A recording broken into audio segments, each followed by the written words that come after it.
everyone, thank you so much for joining us today. My name is Orvia Vigneswaran. I'm one of the co-founders of Orokoril, and we are here today to have a lovely conversation with Vasunthra Sundram about experiencing womanhood and life as a Thirunangai. So, Vasunthra, do you want to introduce yourself? Hi, Vanakkam. I'm Vasunthra Sundram. Starting from where my generation came from, my forefathers are from Jaffna, Sri Lanka, Udupatti, in a village called Kottavate. Okay. Some call it Saklavate. And my grandparents came over to Malaysia during the British colonial time. They came over and they worked in Malaysia, and they went back to Sri Lanka, which used to be called Ceylon at that time. Yeah. Right? And they came back. My parents were born in Malaysia, and so I was born in Malaysia. And 21 years ago, I migrated to London. In Malaysia, I was a cabin crew at Malaysian Airlines for 10 years. 1 year as an in-house makeup artist for MAC Malaysia, Eastern Lawton. I got a job offer with Virgin Atlantic here in London. I got a work permit for 5 years to work as a chief ground hostess for Terminal 3 Golden Lounge, dealing with first class, business class, and VIP pass What's customers. That? What an impressive lady. In fact, I was the first Tamil to have worked in MAC Malaysia. Yeah. First Tamil to have worked in Virgin Atlantic. After 5 years, I took up, makeup was always my passion. So I went to London School of Regent Street. The first Tamil to go into London School of Regent Street. I passed it.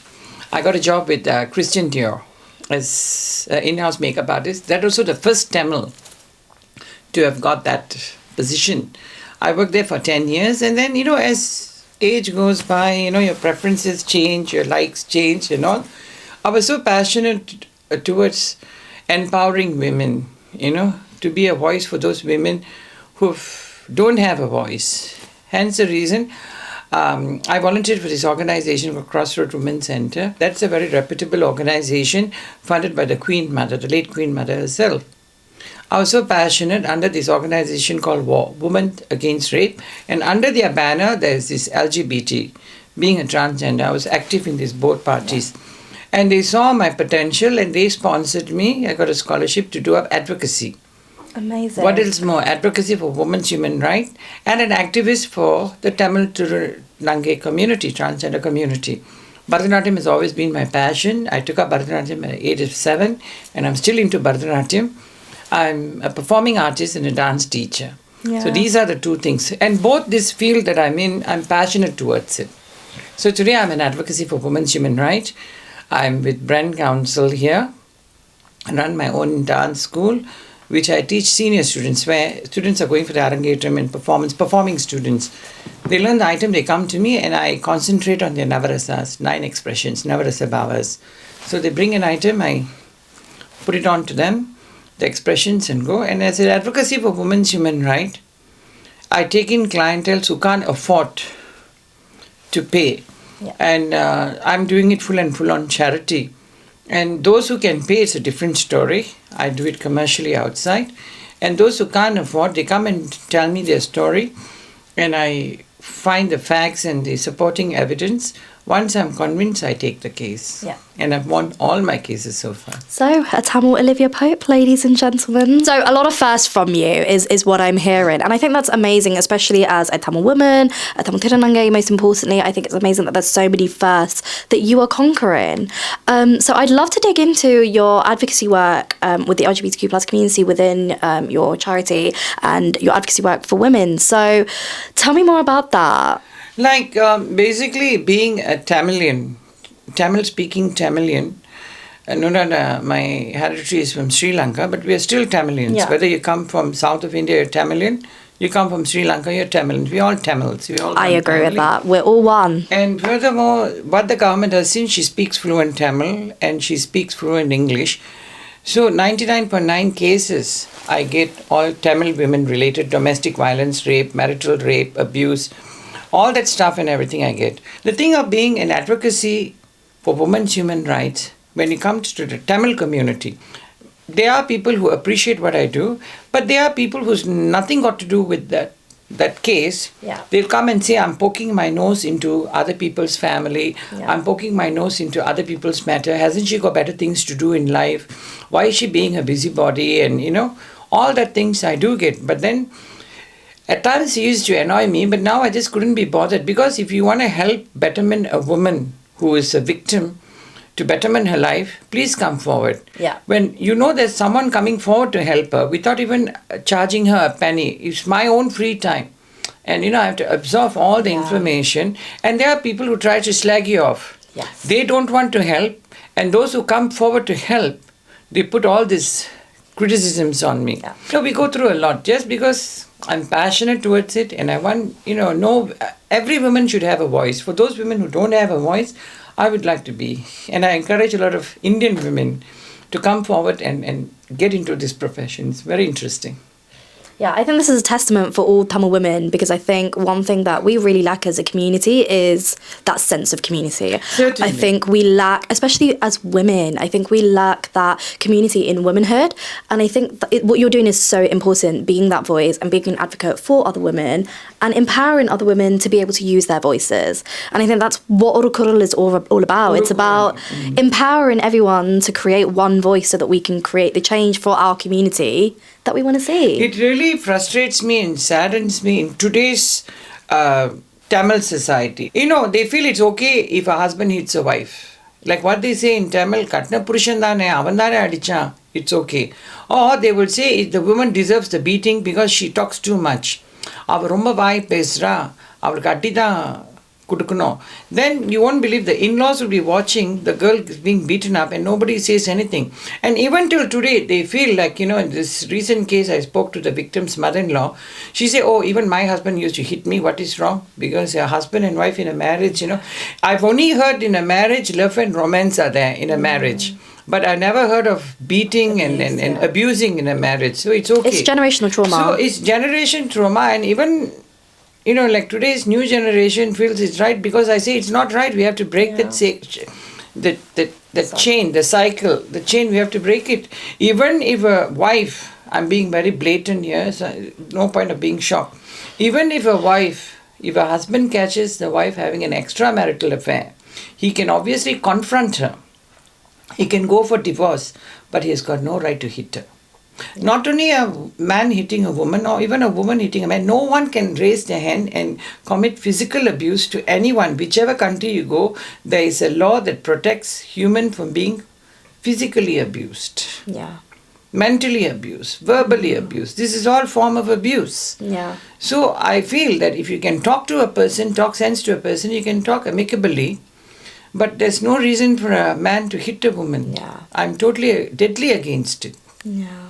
And for those women who, their husband or their boyfriends or their partners, if they've raised their hand at you, that's the day you should quit the relationship. Believe me, you don't think it's going to be it's a one-off. It will not happen again. And he apologizes. Yeah. Believe me, a leopard will never change his spots.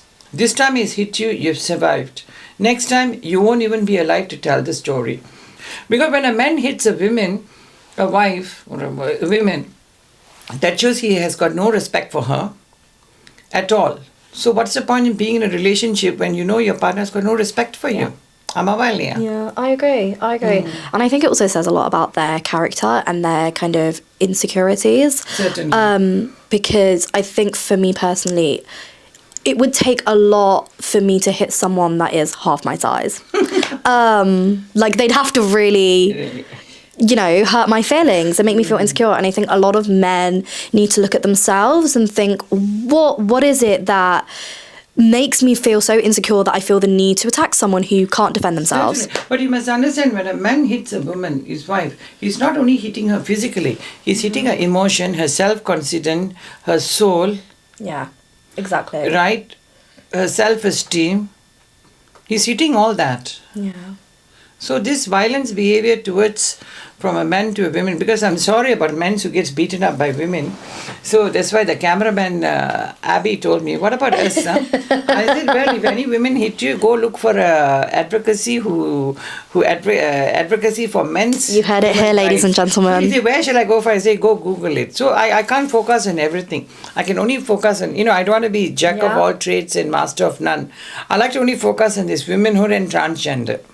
I think that's also a message for all the men that talk about feminism and how there should be a movement for men. Create one, honey. Create one. So my next question for you is talking more about your kind of experience entering into womanhood and entering into this new kind of phase of your life. So how did that happen, and what was it like transitioning, and when did you first realise? I first realized when I was as early as 4 years old, when I was going in kindergarten, and I definitely realized I'm just in the wrong body. I'm a little girl, not a little boy. That's so and cute. I realized it from a very, very young age, and I was into the girly things, not the boyish things. And it's because at that time there was no public awareness and everything. Today is totally different. Right? So it was a tough period time. It's like being trapped in a curse. Like in Ramayana, they say there's an epic called Ahalya Moksham. Ahalya was the wife of Gautama Muniva, right? And then he curses her and she turns into a stone. And for several years she was a stone. They said only Rama's feet touches you, you become back to your original form. And it took her several years for Rama to walk past by the stone, touches the stone by his feet, and she turned into Ahalya back. So they call it Ahalya Moksham. So I went through the same thing like a stone, and I waited for the right time to come out from that curse, to break that curse. And believe me, that curse took a very, very long time. The curse went through with me with my childhood, primary school, secondary school, my work in Malaysian Airlines. I was still trapped in that curse. Then only when I got, you see, at that time YouTube and all that stuff was not even popular. So at that time, I myself didn't have any awareness. Then only when I realized there were Indian transgenders in Malaysia, and the first person I met was this beautiful, tall transgender like me, slim and tall. And her name is Ranjini Amma. I saw in the KL Mariamman temple and I was astonished. I said, wow, if she can do it, so can I. The thought was already there. Then finally I had to give up my career with Malaysian Airlines. I decided to go through my hormone treatments, and I was still with my family. And furthermore, I come from a very prominent, well-off, well-known Sri Lankan Tamil family in Malaysia. And everyone knows my family.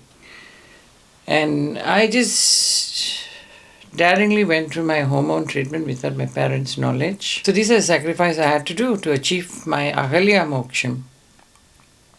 Then what happened is that I got a job with MAC Malaysia. My transition, my hormone treatments are all going through there. And finally I made the decision. I had to get my surgeries done in Thailand without anyone knowing. By then I've already left the house. And they were all looking for me high and low. I had to hide for 1 whole year, secretly go to my surgery in Thailand and come back. And in God's grace, I got a ticket to UK. And I grabbed the opportunity. I had to leave the house because, you have family there. So I believe I betterment my life. So I should be an inspiration for all the Tamil Thirunangais in Malaysia to betterment your life. So then I justify towards being a Tamil Thirunangai. So I'm very grateful for the Tamil Thirunangais based in Malaysia. They took care of me. They showed me the path. I am where I am today because of them. Right? Because of all the guidance from my mother, Vatsala, from Mosi Party. That's so amazing that you were able to get Mosi that. Party and all that. Otherwise, I don't know what to do. So it's give back time, pay back time. I've taken from you all. It's time to give it back to you all. So if you all need anything, just let me know.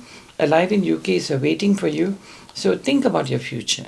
All right? That's all I can say. I love that message. That was so heartfelt. I was so ready to tear up, honestly. Okay, there's no Kleenex tissue, but you can use my mobile to wipe your tears. I want to look more into kind of your experience entering into womanhood now. So obviously you've left your family now, you've come to the UK, you've now entered into this new chapter of your life. How was that? Was it scary? You see, How did you feel? Womanhood, right? But no matter what, end of the day, I'm not a woman. You'll be shocked. What do you mean? You look everything of a woman. Right. In fact, sometimes people say you look even better as a woman, the way you take your trouble to groom yourself. And that credit I have to give to my guru in modeling in Malaysia, Malika Subhash. Malika Subhash, she runs a modeling agency in Malaysia only for Indian models, and she proved it out. Indian women are beautiful. Yeah. Hence the reason I'm wearing this bottle green sari for her, because on her birthday I presented the same bottle green sari for her, and I bought one for myself. So thank you, Malika Subhash. To show that there is a woman in me. How do I groom myself? The credit goes to her. And furthermore, when you address this as women, I would like to say I'm not a woman, I'm a transgender. Why? Because I can't give birth. If I try to recognize as a woman, that means I'm not being truthful for being a transgender. I'm trying to be something which I'm not trying to understand. Of course, So inside you me see there was it- a woman trapped in a man's body. I went for surgery. Today I'm a full-fledged transgender. I can portray myself as a woman, but deep down inside, I'm a transgender. So you see it as a thing to reclaim more as opposed to being titled I and embrace lumped. womanhood. I'm every woman. Yeah. I embrace womanhood like, was it a Whitney Houston song? I'm every woman. Right, I'm every woman, but I'm a transgender. Yeah. I shouldn't forget Yes. that, right? I think the way I look at it is womanhood is this larger community that we anyone that identifies and associates with the gender of being a woman comes within that, and then within that we all have our own individual identities. You as a transgender woman, me as a Tamil woman. Then there's a lesbian woman, there's a bisexual Yeah, woman. exactly. You know, so women, we do have our own sections, but Exactly. we're all women's in a way. Like my husband, when he was dating me, I was married to an Englishman, when he was dating me, he didn't know I was a woman. And I'm not one to go wear a t-shirt and walk around, I'm a transgender. I say, what for? It's only for people who are up close and personal to me, as long as they know I'm fine. But then if one person comes and asks me in the street, are you a transgender? I would just say, yes. Have you got a problem? If he says no, fine. If he says, yes, I do have a problem with you being a transgender, I say, then you have a problem, you go sort it out. I don't have a problem about me being a transgender. When my husband dated me, he thought he was dating a woman. And only when the relationship got serious and he was talking about marriage, so I had to sit him down one day and said, I am not as what you think I am, I'm a transgender. And he thought I was just coming up with a silly excuse, not wanting to marry him. I had to prove it to him, go to the doctors, prove it to him, and then finally he says, I saw you as a woman, I fall in love with a woman, and I'm talking to a woman now. So we got married. I was truthful to him, and we got married. Right? That's so beautiful. I love that. And I think that's like one thing that I would love to say to a lot of people that are homophobic and transphobic. I think a lot of this transphobic nonsense comes from the idea that trans women are walking around parading themselves, and that's so far from the You truth. see, you must understand, Ovia, I don't blame them for being transphobic. I don't blame my parents for not accepting me for being a transgender, because they are ignorant. Because they say ignorance is a bliss, but at times it can come against you because you don't understand a certain thing. Yeah. You are against it. Yeah. But if you take the trouble to understand or do a research on this LGBT community, you will understand it. And I'm not forcing the whole world to accept me for who I am. Those who accept me, thank you very much. Those choose not to accept me, leave it, zip it. It's about being respectful, and I think that's all it really is, But and understanding the other side. Who doesn't want to accept me for who I am, fair enough. If you don't accept me, it's your choice. But you have to acknowledge people like us transgenders are also belongs in this society. Whether you accept it or not is up to you, darling. I can't force a person to accept me, but you have to acknowledge. So what advice then would you give to young trans women who are going through what you went through? Okay, for the young transgender women, you see, there's this saying by society, they'll associate transgenderism and sex trade together. Yeah. So come to think about it, there are people who do come and ask me, why are all your transgenders into sex trade? And I turn around and say, are they only transgenders are only into sex trade? What about the Your women also into sex trade, isn't it? Men are also into sex trade. Why can't you highlight and why can't you do something for those women who are in the sex trade? I can help my transgender community. You go to help those women who work in the brothel 24/7. And then this is made a point. You see, I don't blame not only transgenders or women who are in the sex trade. There's a demand, there's a supply. That's the oldest profession in the world. Yeah. Right? I don't criticize or condemn them. Who am I to do that? I'm not perfect. But you must understand, only a certain age only you can be in the sex trade. Yeah. Once your youth is gone, that's where reality kicks in. So, while you're still young, learn a trade. There's never too late for a human being to take up a skill. Let it even be education. I took up law in a very late age in my life. When I got this scholarship, I took up advocacy in my late 30s. Yeah. Okay, and I qualified. A 3-year course, I did it in 2 years. And then I qualified. So it's never too late to take up a skill, to educate yourself. And furthermore, money is everything. Yeah. Okay, once you're making your money, make sure you save your money for a rainy day. Yeah. Your future is very important. Yeah. I think the thing you said about prostitution being one of the oldest industries and there being a supply and demand, I think that's also really important to look at, because I think prostitution is demonized so much by the legal field and by politicians. And I think for me, the only logical explanation to that is because they're demonizing but women. Today, once upon a time, they did demonize it. But today, the sex trade has come forward and said you have to recognize this. It has, but it's still illegal in a lot of Western countries. It's still illegal. But then there are countries who are legal. But Rome wasn't built in a day. Yeah, I know. Progress. There is definitely progress. Those country which claims prostitution is illegal, there's still prostitution going on, but the government decides to close one eye. Yeah. What I don't know doesn't hurt me. I don't want to know, but the prostitution is still going on there. Yeah, it does. But all I'm telling for is that is not going to be your entire life. Once you come to a certain age, take up a trade, a skill, and move on with it. Yeah. Yeah, I agree. I think that's some really good advice. Yeah, and I think just on that note as well, just to put a quick disclaimer out there, obviously, if you are like under the age of 18, please don't go into the sex industry.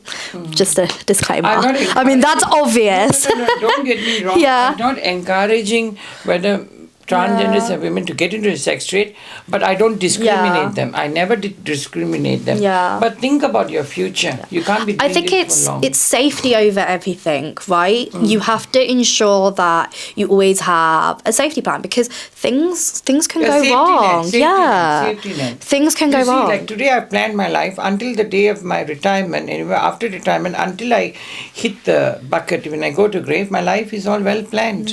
So plan your future, especially the transgender community. Plan your future. I just want to see you all succeed. And we have lived a legacy. Yeah. Asha Ma's legacy, the most senior transgender in Malaysia, Tamil transgender, who boldly came out and said, we are Tamil transgenders. Accept us for who we are. If not for Asha Ma, and of course Asha Ma's daughter, Mosi Party, Vani Party, Prema Party, Mosi Party passed away, Prema Party, Vani Party, and all are still in Malaysia. And then their second generation, that's Jamuna Amma Guru. She's our family, and she is Mosi Amma's daughter. So is my mother's Mosi. So she became the Guru after Mosi Amma passed away. So these are all icons in Malaysia who is like given a recognition for the Tamil Thirunangai. If not for these ladies, we wouldn't have existed. Yeah, I think that's amazing. I love that you're continuing this legacy.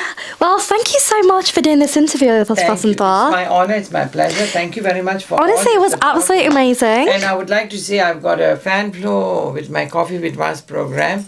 I've got 51,972 worldwide Tamilians as my fans. I would like to take this opportunity.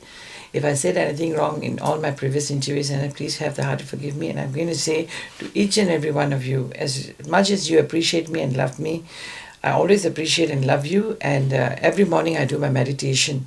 And I always meditate to Devi Kadagamala Sostra and Anjaneya Kavasam, saying that all my 51,972 fans out there, please take good care of them. That's the least I can do. Love you all. I love that. Well, thank you.